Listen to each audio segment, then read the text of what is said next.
What's up, Cougs? Welcome back to another episode of Coug on the Clock. This is a very special episode here. I'm your host, your producer, Erick Aguilar, joined by... My name is Cristian Gonzalez. I'm an assistant on Coug Zone, but I do a lot of work on Cougs on the Clock, so I'm very excited to be on camera this time, especially with my dog, Erick. And, you know... Had to get an episode in with him, You see the matching fits here. You see what we're doing A here. lot of work for Coug on the Clock is an understatement. Cristian has been our loyal switcher behind the camera for so long.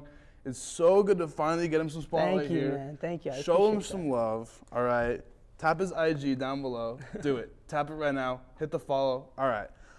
We got a lot of stuff to talk about today. Lots of stuff. We're recapping WC basketball, okay? We're hitting NFL free agency, a little bit of mock draft.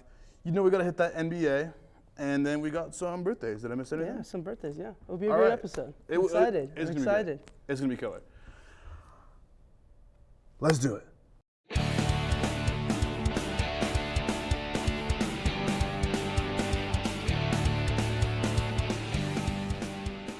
All right, so our first topic, WCU basketball. Let's start off with the men's first.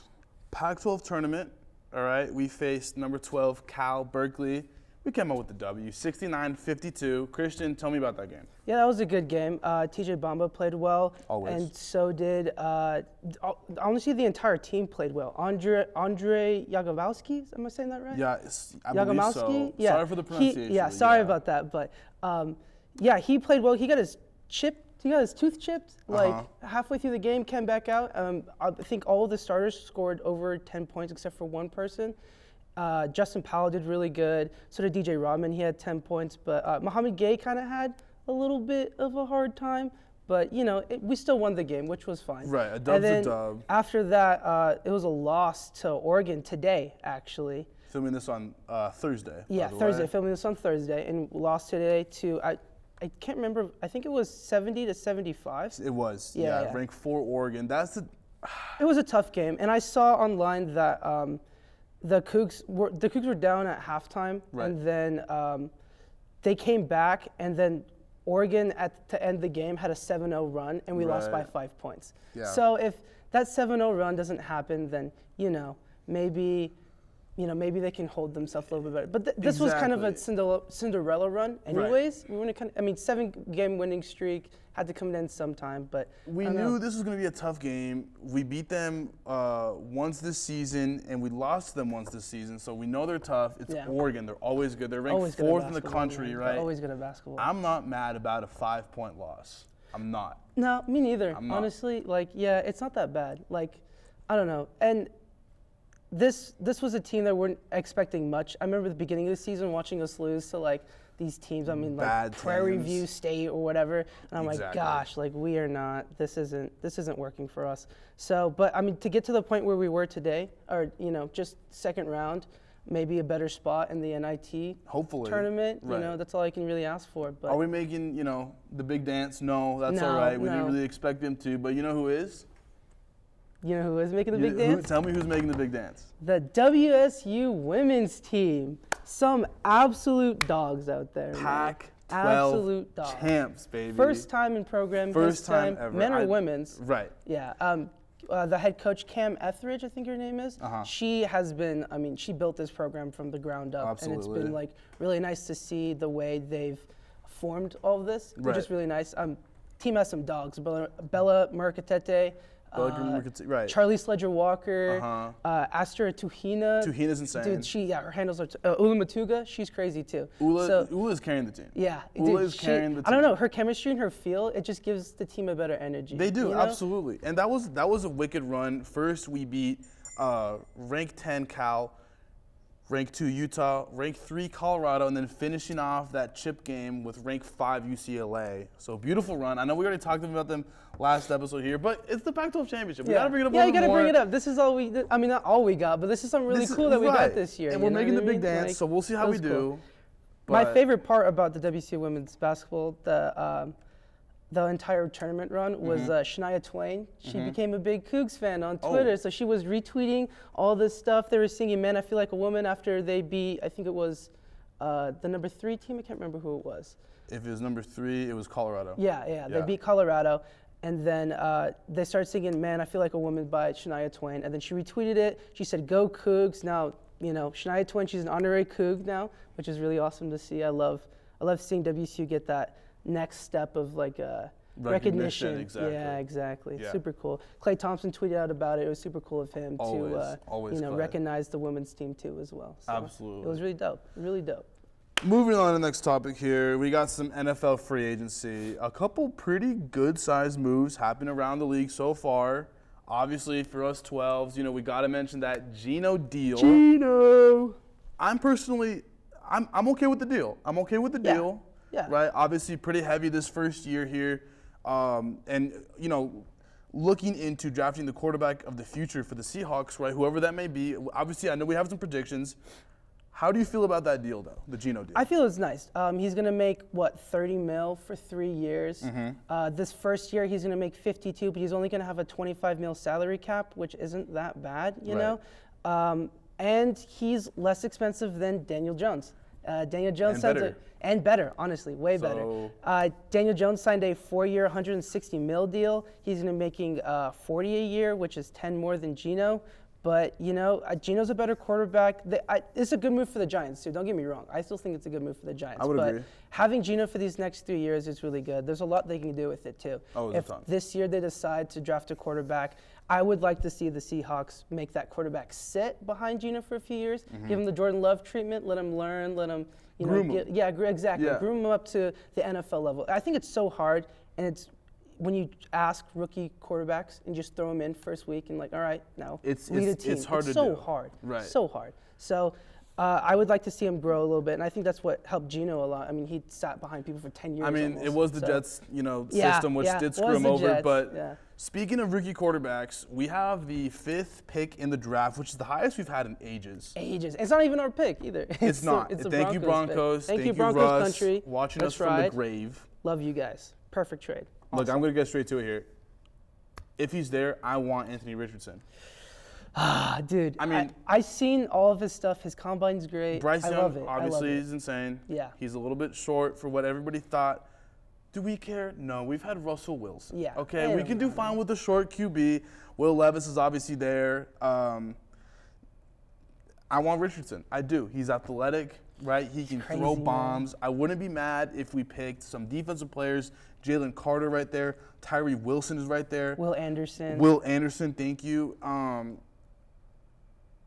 I want to go QB here. If we go defensive player, it's going to be an upfront 4-player, high motor, a lot of speed to get to the QB. I wouldn't be mad, whoever we pick. Yeah. Give me your thoughts on the draft. Yeah, well, Seahawks, I would like them to go defensive line, obviously. Okay. No QB? No QB. I'm good. I'm good seeing out. I don't know. Anthony Richardson's cool and all, and so is Bryce Young, CJ Stroud, but quarterbacks only getting better. They're only getting, the talent's only getting more out there. I think we can wait. I think with Geno, we can wait for a few years, and can't rule out Drew Lock. You know what I mean? Like he's still kind of here. So that'll be fun. That'll be fun to see. Drew Lock's a topic for another day. Yeah. We're gonna change. We're gonna change. What's the word I'm looking for? Change topics. Thank you, Casper the Ghost. Topics. Change topics here. We're talking NBA. I know my basketball. Oh yeah, man. NBA. What is your team? I grew up a Lakers fan. I'm not the biggest fan of LeBron at the moment. I'm just a big fan of following league, following players, right? I get you. Big news here. The Kings got that second-ranked spot. Alex in the control room right now. I know he's hyped about the Kings. Oh, he's the biggest Sacramento Kings fan. He says he's not. I'm telling you right now, he's a Kings fan. He's shaking his head behind the camera. He might walk out here in a little bit here. He's a Kings fan as much as he denies it. They grabbed that second-ranked spot, and then they went right back down to number 3. Not even mad about that. The Kings are still cooking. They're still doing really good with what they have. Still a really good team. I mean, what is it? Just Domantas Sabonis, Harrison Barnes, and Fox. That's right? it. That's it. Yeah. That's crazy to me. Like they didn't even make any big moves. They just kind of it all clicked one day for them, and they all figured it out, which was really cool. I mean, Sabonis brings a lot to that team that wasn't there absolutely. Before, but and I'm blanking on the name of the head coach. I believe Mike something. He's winning Coach of the Year. I'm telling you right now, he has to win Coach of the Year. For turning that franchise around like that. If he does it, I will riot in the streets in his honor. That's crazy. The light the beam, the little beam that they have is so cool. They're doing good. I'm cooking. beam team, yeah. I'm straight beam team. I love that. Getting more down, my favorite team is the Lakers. Okay, But that's of course. because I'm a little bit of a fake. I am a LeBron head stan. I love LeBron. I've loved him. The first time I started watching him was when he played for the Heat. And then That's cool. Yeah, and then I started learning about his old time in Cleveland. I followed him to Cleveland, and then obviously now in LA. Right. I do like the Trailblazers, but I'm telling you, the moment that the Sonics come back, it's over. It doesn't even matter if LeBron's still in the league when that happens. Right. I'm going to be a Sonics fan just Valid. Because Seattle, that's Sure. my place, ride or die. Sure. You know, love that. Mariners, Sonics, Of Storm, course. Seahawks. There you Sounders. go. There know you what I go. mean? Kraken. Up here, I repping the PNW. I love PNW sports. That's why I like the Blazers too, which they're making a push too. Lakers are in the 9th seed right now. Pelicans are at the 10. Mavericks are sitting at the 8, which I would have thought they would have been higher with MVP candidate Luka Doncic and Kyrie Irving on their team. Right. You know. I mean, here's the thing though. I mean, you have Luka and you have Kyrie, sure, but they gave away everybody on that team. Yeah. There's no more Jalen Brunson, right? The rest of the bench is gone. Yeah. So basically, They're very scarce. Right. What's the GM's name? The owner's name again? Oh, Mark Cuban. Thank you. Mark Cuban. What Cube was thinking here is, if I have Jalen Brunson and Luka, and we reach the finals in the West, right? How am I gonna do with Luka and Kyrie? You're gonna do better. You're gonna do better. Right. That's where his head's at. I'm not the biggest fan of the move. Right now, they're playing mediocre thus far together, which is concerning because Luka's the MVP. Yeah. He's gonna win the MVP. Oh yeah. He has to win the him MVP. or Jokic. Him or Jokic. Jokic Or already has. Joel Embiid. Those are kind of. Sure. Jokic already has 3. If he wins another one, that puts him in a very elite category. And I don't know if the league wants to do that. Because if he has 4 MVPs, 3 back-to-back? That's saying a lot. I don't know. I mean, he's a great player. Don't get me wrong. And a little bit overtime on this, but the NBA, when they were first doing their MVP, like how they figure out who wins MVP, they use like a formula, like a statistical formula, and they do like points, and they have this ranking system. Right. So they did that for the first part of the league, and that's like mid 2000s, and then they stopped, and it just started going off of Voting. voting and Right. like I guess like the field. That's like when like Steve Nash went over Kobe, and then this past 3 years they've started using that scale again, and it's been Jokic, and it's still Jokic who like performs like the best. And I don't know, but if you're gonna use it, I say you stay true to it. Right. But if you're not and you want the storyline, go with Joel Embiid or Luka Doncic this year. I mean, like Sure. they're just a little. I mean, a little more story wise. It looks like I'm going more OT on this. Sorry, editor, which is probably Alex. Look, at the end of the day, MVP is most valuable player, right? It's which player has the most value to one team. But Jokic is great, but the Nuggets have a lot of good players on that roster. Yeah. The Mavericks only have Luka. Luka and Kyrie. So he is the most valuable to their team. I don't know. Yeah, That's my case that's for true. it. That's a really good. I like the way of looking at that. That's my case. And just a little bit more going over the East. Bucks, Celtics, Sixers, and Cavs are the first 4 spots. Knicks at the 5. Nets are right behind them at the 6. Heat are still in there. Raptors, Hawks, and Wizards. I like the Cavaliers. Donovan Mitchell. I love the Cavs. Evan Mobley, Isaac Okoro. No K-Love anymore, but Right. I like those guys. They're my dark horse in the Darius East. Garland, I'm me telling you too. right now, that it doesn't even matter. The Bucks are winning the whole championship. You think so? I guarantee it right now. I'm not a betting man, but I will bet they will win the championship. It sucks. It sucks because I believe that. Oh, they and are. I don't want to believe it, but I believe it. So I can talk basketball all day. Unfortunately, we're gonna move we on. kind of have to move on. Take us through our next topic. Yeah, just kind of going back to NFL draft, we're each going to give what we think the top 5 picks are, and then 3 guys to watch out for. So I'll go my top 5 first, you'll go top 5, and then we'll switch back to our lookouts, right? Let's do so first overall pick in the NFL draft, I think the Bears are going to trade. I think the Bears are going to trade to Indy, and Indy is going to get Bryce Young, that boy from Alabama. Interesting. Yeah. And then with the second pick, that's where my boy Anthony Richardson comes off the clock. I think Texans. I think the Texans. He'll work really good there. And then I see Arizona trading with the Panthers, and then they get C.J. Stroud. Yep, 3 quarterbacks off the board to start. And then the Indy has the 4th pick, so they'll give that to the Bears. And the Bears will select Will Anderson. Very good edge rusher from Alabama. He's arguably the best edge in the draft. Yeah, he's someone I thought wanted the Seahawks to get, but who I want the Seahawks to get more is that guy from Georgia who has a little bit of problems right now. Of course. Jalen Carter, he's a dog. I mean, he's a menace. He's Aaron Donald 2.0, and that's what we really need. And nothing against Al Woods. No. He had a very great season. He's one of the top graded interior defensive linemen this year. Right. But, I mean, it's just we need someone to bring the ball. We need someone to bring the guy to the ground when they have the ball. That's it. It's absolutely. simple. Absolutely. Someone to mess with the quarterback. That's what we need right now. I like your top 5. I'm not too, our order's a little bit different here, right? But at the end of the day, top 5 is top 5 regardless of who they go to. Hopping into mine here, first pick in the draft to the Chicago Bears, it's going to be Will Anderson Jr. I'm telling you right now, he's the best edge in the draft. Coming out of Alabama, we know he can perform on big teams in big stages. He's a freak of nature. And obviously the Bears pride themselves on good defense. It's going to be Will. Second pick of the draft, Texans. They're going quarterback, no secret there. I can see this going either way between Anthony Richardson and Bryce Young.